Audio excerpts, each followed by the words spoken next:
छौड़ी। Recording by guide music अस्थावा। DJ Kanchan Raj Chhatarpur के छौड़ा भइलु न तोरा फुलैला कौगे छौड़ी, फुलैला कौगे छौड़ी। मोरा तालाब के छौड़ा पेड़ा खियैला कौगे छौड़ी।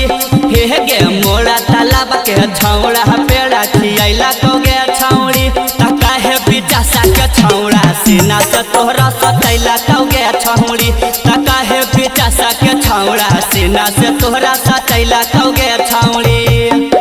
खेले के जैसे रहौ ना यौ से खेलैला कौगे छौड़ी। खेले के जैसे रहौ ना यौ से खेलैला कौगे छौड़ी। तका है छतरपुर के छौड़ा भइलु ना तोरा फुलैला कौगे छौड़ी।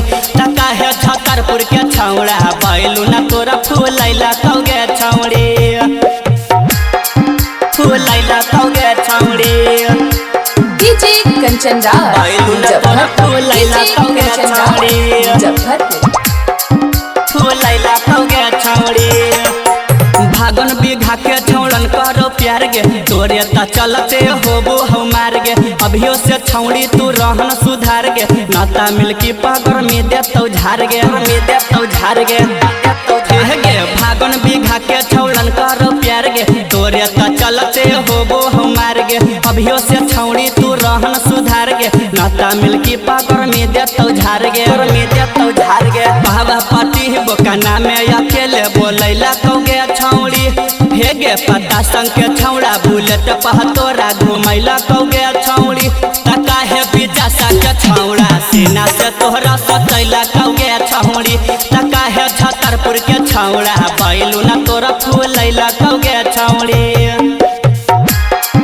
फुलैला कौगे छौड़ी।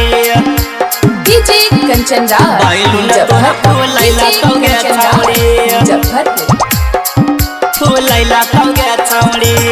हे गे आशा नगर में कैसन कहीं कहमा तोरे त चर्चा हो बौहरा गामा। पढ़े से ज्यादा रुपया कमैले पूरा बिहार में फेमस हो गईले, फेमस हो गईले, फेमस हो गईले। गे आशा नगर में कैसन कहीं कहमा तोरे त चर्चा हो बउआ सथामा। पढ़े से ज्यादा रुपया कमैले पूरा बिहार में फेमस हो गईले, फेमस हो गईले। मालती मुस्तफा पूरा में तोरा नचैला कौगे छौड़ी।